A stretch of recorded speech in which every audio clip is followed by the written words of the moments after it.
Lección número 12. Adán y Eva. La caída y la promesa. Vamos a ver hoy la creación de nuestros primeros padres, Adán y Eva. Su felicidad del paraíso, su caída y la promesa de Dios que jura vengarse de Satanás. Como podemos ver, una lección por demás interesante. Bien entendida, sabremos después respondernos a tanta pregunta que muchas veces nos hacemos. Dios nos da las respuestas a nuestras inquietudes con un lenguaje encantador. Es una de las páginas más bellas y aleccionadoras de la Biblia. ¿Quieren oír el disparate que ayer me tocó escuchar a mí? Tú dirás, ¿oímos tantos disparates cada día? Pero el que yo escuché fue mayúsculo a mi parecer. Figúrense que una maestra les dijo a sus alumnos pequeños: no se crean eso de Adán y Eva, de un Dios que hace una estatua de barro y de una serpiente que habla. Cuando sean mayores, se van a reír de todas estas cosas. Eso dijo la maestra sabionda. Pues me gustaría ser ministro de Educación para prohibirle a esa boba el enseñar una palabra más ni a niños ni a grandes, pues indica no saber ni pizca de pedagogía. Pienso lo mismo que usted, padre, y yo haría lo mismo, porque yo creo que nos hallamos ante la página más genial de la Biblia. Es lo que me digo yo. Las grandes preguntas del hombre han sido siempre muy angustiosas. ¿De dónde vengo? ¿Cuál es mi destino? ¿Qué sentido tiene tanto mal como vemos? ¿Por qué tengo que sufrir? ¿Y por qué al final tengo que morir?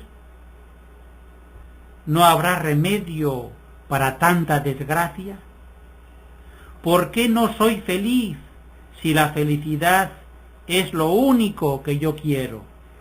Estamos pensando los tres lo mismo, y por eso he querido contar lo que yo llamo un disparate garrafal de esa maestra, tan presumidita como pobre de pedagogía. Esto es evidente, porque con el principio de la Biblia, Dios nos ha dado una respuesta que los hombres no somos capaces de formular. Y Dios lo ha hecho de modo tan formidable que su manera de expresarla, creo que la entendemos todos, los sabios y los ignorantes, los hombres de hoy y los de todos los tiempos. Han empezado muy bien la lección de hoy. Los capítulos 2 y 3 del Génesis, que nos cuentan la formación del hombre y la mujer, la tentación y la caída, la sentencia de Dios y su promesa de salvación, son una riqueza y pedagogía insuperables. Yo también había oído a veces algo semejante a lo que ha contado Rosy.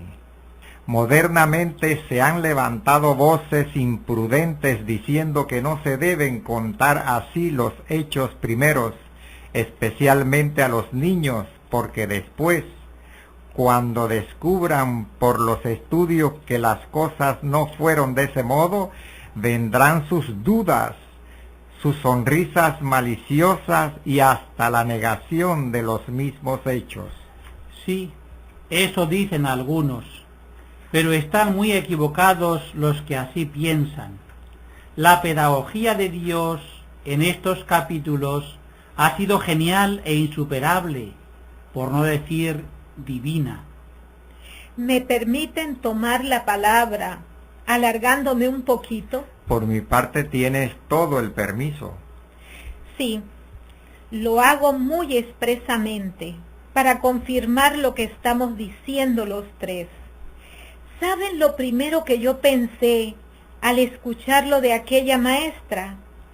No tenía la Biblia a mano, y no la pude leer entonces mismo. Por eso me di cuenta del disparate que oía. ¿Cómo es que yo me sabía de memoria lo que aprendí desde niña en el catecismo? Y me iba diciendo, si esas imágenes que emplea la Biblia se hacen inolvidables, una vez aprendidas se recuerdan para siempre. Dios modelando un cuerpo con el polvo de la tierra y soplándole después en la nariz para infundirle la vida. Los animales que desfilan ante el Rey de la creación. La soledad que siente Adán hasta que encuentra en Eva el gran complemento que le faltaba. Dios que se pasea con aquella feliz pareja por el jardín, con la brisa del atardecer. El enemigo envidioso que acecha y que habla en forma de serpiente, enroscada en el árbol del conocimiento del bien y del mal. La desnudez que hace abrir los ojos al pecador. La condena al trabajo forzoso, al dolor y a la muerte sin remedio. Los ángeles querubines y una espada de fuego que guardan la puerta del paraíso para que el hombre no se atreva a comer del árbol de la vida y vaya a vivir para siempre. Aunque todo al fin matizado con una promesa consoladora hecha al hombre infeliz, encerrada en una amenaza implacable al demonio triunfador. Serpiente maldita, ten presente que llegará día en que un descendiente de la mujer te machacará la cabeza. Los que desde niños hemos leído y aprendido este hablar de Dios, no tenemos la menor duda de lo que todo ello significa. Parece como si el mundo no tuviera problemas para nosotros. Por el contrario, quienes ignoran todo esto no saben qué respuesta dar a sus interrogantes más angustiosos. Ay, perdonen, que no me he querido meter a maestra ni pensaba alargarme de este modo en mi intervención. Rosy, hoy estás hablando como una doctora. Pues has hecho bien, Rosy, en deshacer con tu ejemplo lo que hizo aquella tonta. Mejor será que olvidemos a aquella maestra de una vez, para que no le lleguen los piropos que le echamos, y empiece, Padre Luis, por explicarnos lo que usted piensa de cada uno de esos puntos que Rosy nos ha recordado con tanta facilidad como acierto. Empecemos por lo del polvo de la tierra. Esto es una imagen muy bíblica. Aunque el hombre no hubiera pecado, estaba por designio de Dios apegado a la tierra de manera total, como dueño y señor, como colaborador de Dios. El mismo Dios lo había sacado de las entrañas de la tierra para identificarlo con ella, como rey de la creación. San Francisco de Asís lo intuyó como nadie, cuando cantó a la hermana Madre Tierra, que es toda bendición, y da en toda ocasión las hierbas y los frutos y flores de color. ¿Y eso de soplar en la nariz una vez configurada la estatua? Modelada la figura, le sopla en el rostro, en la nariz, para que aspire profundamente aquello que es propio solamente de Dios, es decir, la vida. El hombre, cada hombre, es un ser viviente por la acción directa de Dios. Cada uno de nosotros se puede decir y se dice, yo vengo de Dios, yo soy solo de Dios. Llama mucho la atención el desfile de los animales delante de Adán. Y tiene un significado muy profundo. Conocer e imponer el nombre son dos expresiones bíblicas que significan conocimiento profundo, poder absoluto y dominio total. Dios significaba con ello que el hombre era el rey y dueño de toda la creación. Con esto mismo insinúa que es un dueño y señor auténticamente responsable. El hombre es dueño de los animales, como del resto de la creación, no para destruirlos a placer, sino para colaborar con Dios en bien de la creación entera. Algo de razón tienen los que hoy se preocupan tanto de la ecología y la defensa prudente de los animales, criaturas también de Dios. Discurres muy bien, Rosy. Y no está mal que la Biblia les haga caer en la cuenta de todos esos problemas que hoy preocupan a las personas de responsabilidad. En ese desfilar todos los animales delante del hombre, debe haber algo más. ¿No es así? Muy cierto. Y a esto va sobre todo la Biblia. Ese desfile impresionante y pintoresco a la vez le hace notar a Adán un fallo grande que lleva dentro de sí mismo, pues se dice: no hay ninguno que se parezca a mí. Soy el dueño de todos estos seres vivientes y sin embargo me encuentro solo, completamente solo. Y vino lo que tenía que venir, claro, la mujer. Así es, porque llegamos a un punto culminante de la creación. Dios se da cuenta de este vacío de Adán y se dice a sí mismo: no está bien que el hombre esté solo, insatisfecho consigo mismo. Le voy a dar una compañera en todo semejante a él. Aquí nos presenta la Biblia a Dios algo pensativo, como que en un principio le hubieran salido las cosas no del todo bien y las quisiera corregir. Seguro, la Biblia le está dando al asunto una importancia excepcional y nos presenta a Dios discurriendo de una manera muy especial. Entonces decide crear a la mujer, pero de una manera muy singular también. No la forma del polvo de la tierra, como al varón, sino que le saca una costilla a Adán, de al lado del corazón, y cuando se la presenta al hombre, éste rompe en un grito de júbilo. Esta sí que es carne de mi carne y hueso de mis huesos, ha salido de mí mismo. No diremos que en ese relato no entra la poesía a puñados. He preferido que hablaran ustedes, pero ya ven que las mujeres le tenemos que estar algo agradecidas a Dios. Se quiso lucir sencillamente con nosotras. Dices muy bien, Rosy. Frente a todas las culturas antiguas, la mujer es así elevada a su mayor altura y dignidad. Dios infunde en la pareja el amor sexual, por el que los dos se juegan todo, hasta abandonar a los seres más queridos como el padre y la madre. Marido y mujer se convierten en fuente de la vida humana, y uno y otra encuentran en la pareja todo lo que les falta para su perfección y felicidad. No nos extraña ahora la referencia severa de Jesús cuando, hablando del divorcio, dice a los jefes del pueblo en su tiempo: divorciarse el hombre de la mujer. Al principio no fue así. El plan de Dios es claro, válido para todos los tiempos y lugares, uno con una y para siempre.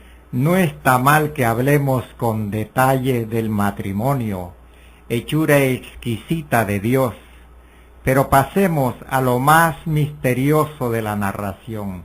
¿Qué significan los dos árboles en medio del jardín? Muy bien hecha la pregunta, Javi.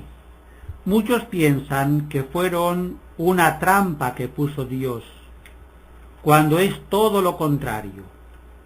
Fue un doble mandamiento lleno de amor. La vida en aquel jardín era el colmo de la felicidad. El pasearse de Dios con la pareja, a la fresca del atardecer, indicaba la paz y la armonía entre el cielo y la tierra. Para defenderla y hacerla duradera, Dios les avisa que no se les ocurra independizarse de Él, pues el día en que se separen de Dios estarán perdidos. Es el significado de los dos árboles misteriosos. ¿Qué les dice Dios con uno y otro? Con el árbol del conocimiento les dice: no queráis ser como Dios, sed sus amigos, sus colaboradores y nada más.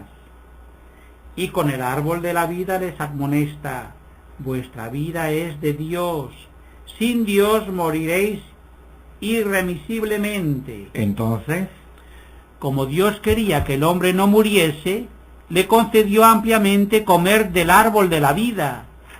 Sus frutos le darían permanecer en la inmortalidad, pero les prohibía comer del árbol que significaba la sumisión a Dios.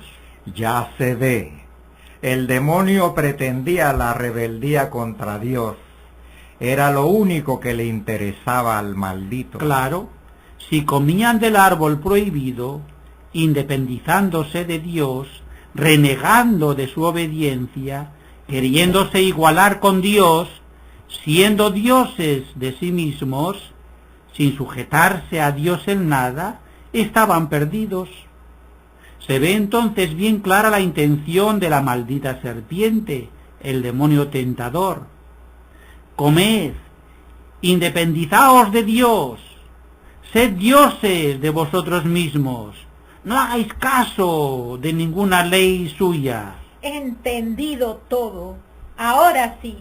Y ahora se entiende el pecado moderno. Dios no nos interesa. ¿Para qué necesitamos a Dios? Vivamos a nuestras anchas. Esto se ve claro. La serpiente quería al hombre soberbio, no humilde. Sé Dios de ti mismo. Lo quería independiente de Dios. No hagas caso de él ni obedezcas a lo que te mande. Esta página de la Biblia es el retrato más perfecto del hombre moderno en una sociedad que se está secularizando de una manera tan alarmante. Pero, ¿lo que vendrá después? Me temo que sea lo mismo que vino entonces. La Biblia nos está transmitiendo un mensaje de Dios para hoy, para nuestros días. Después vendrá el drama de Caín y Abel, experiencia de la envidia, del odio, de la guerra, de la muerte violenta. Vendrá la lujuria de Lamec, el primer polígamo, y seguirá la inmoralidad inundando la tierra hasta que Dios la borre con la catástrofe del diluvio en tiempos de Noé. Pero siempre aparecerá Dios como el arco iris, indicando una salvación futura y definitiva. Sin embargo, siempre brillará un rayo de luz en medio de la tiniebla. Dios no va a permitir que la victoria final sea de Satanás, o sea, que la misericordia de Dios será desde un principio la gran esperanza de la humanidad. ¿No es así? Sí, Dios, en su misericordia infinita, entonces mismo prometía al hombre un Salvador. En lontananza se vislumbraban un hombre y una mujer que reharían la obra malhadada de aquel hombre y de aquella mujer que habían echado a perder en el paraíso toda la obra de Dios. Lo vemos claro. A los nombres fatídicos de Adán y de Eva se opondrían los nombres de Jesucristo y de María, los más benditos de la tierra, que ya empiezan a adivinarse en el paraíso. Es un placer y fuente de sabiduría leer con calma esos dos capítulos 2 y 3 del Génesis. Sin ellos no se explica el mal que vemos en el mundo, pero vemos también que siempre aparece Dios, como el arco iris después del diluvio, indicando una salvación futura y definitiva. Jesucristo, desde el principio, está bien a la vista. Hoy todo mi cuestionario se va a reducir a unas preguntas acuciantes, aunque también muy sencillas. ¿Nos damos cuenta de cómo Dios creó al hombre inocencia y felicidad? ¿Adivinamos quién es Satanás, el ángel caído, el tentador, el causante del pecado? ¿Aceptamos el trabajo como colaboración a la obra creadora de Dios? ¿Respetamos la creación como un regalo que Dios confía a nuestras manos? ¿No consideramos el matrimonio como la obra más bella del Dios que es todo amor? ¿Sabríamos explicar nosotros, como lo hace la Biblia, el origen del mal en el mundo? Y ante el desespero de muchos, nada les dice la promesa ya realizada de un Salvador como Jesucristo y el ideal de una mujer como María. ¿Vale o no vale la pena para nuestro tiempo el lenguaje insuperable de la Biblia en estos 2 capítulos del Génesis, el primer libro que nos regala Dios?